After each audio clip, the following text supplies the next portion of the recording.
Hi,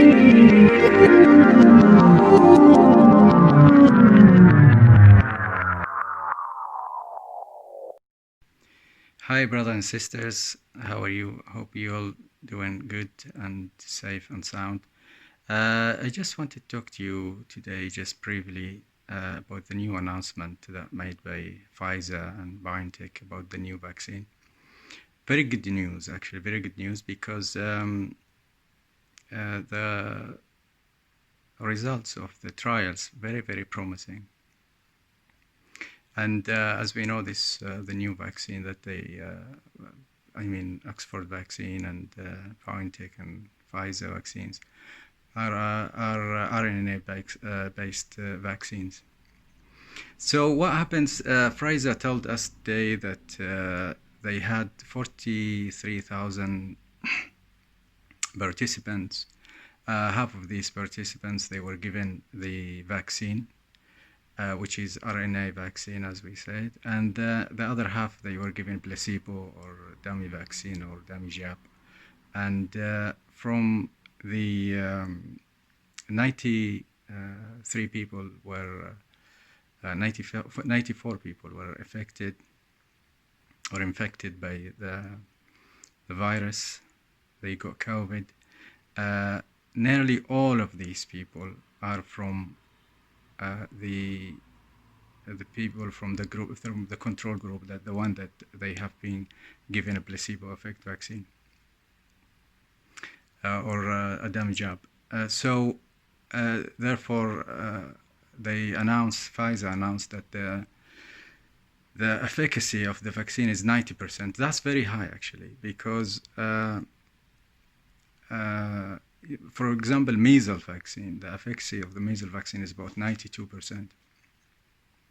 So what they done, this vaccine that they develop is basically fragments of the RNA of the imitating the RNA fragments of the virus itself. It's taken from the spikes of the virus, and then it's when it get injected into the cells, they have an immune response, so the cells produces these antibodies with T-like shapes and attack the virus, and then it produces T cells as well, and T cells attack the infected cells.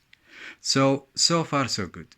Of course, this result is it's been announced very quickly. I mean, a month after from the time the trial began till the announcement, it was about a month. So they don't really know exactly the efficacy of the vaccine. It could be much higher than this. It could be 95, could be 92, could be 90, could be 82, could be less, more or less than the 90% that they were telling us about. And that's because 1 month is very short time. So, for example, usually we have in normal vaccine, we have to wait for 42 months, more or less, and to find the exact efficacy of the vaccine. The other thing is, we don't know so many things, like, it's very uncertain. It's very good news, but we have to be cautious, because we don't know how long is the immunity is gonna last. Is it gonna last for 5 months, 6 months, 1 year? Very important aspect of it as well is that if one get infected, they will have the symptoms, but it will be able to carry or pass on the virus to other people, to other healthy people. So let's say you got the vaccine and get infected. Yeah, your immune system will fight and defeat that virus, and you will get rid of it. But at the same time, you could be transferring this virus to healthy people. We don't know so many things about this yet. The other thing that has to be mentioned here, that this particular vaccine has to be handled in a very cold environment. So now many scientists, they keep saying that We need definitely, this vaccine is not going to work. Probably it's work in advanced countries like Europe and the United States and the European Union and so on, and United Kingdom, and but probably in Japan and China. But it's not going to work, for example, in non-advanced hot countries because it has to be chilled all the time in certain temperature. The transport is very meticulous task, and it's very demanding, and logistic is really it's really huge, and it's very demanding. And then we don't need just one dose of this vaccine. There's 2 doses. We need 2 doses for every patient or for every human being in the planet to be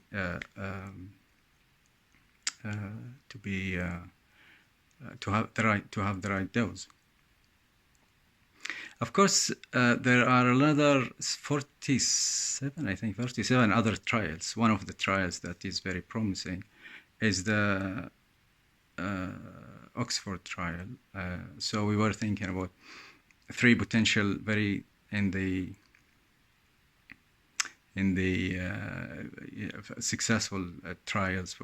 One of them is AstraZeneca with Oxford, and then the other Pfizer with BioNTech, the German company BioNTech, and then Moderna, the American company. So Oxford, they are they are about to publish the result of their trial very soon, and so far is very successful. We know that last month one of the subjects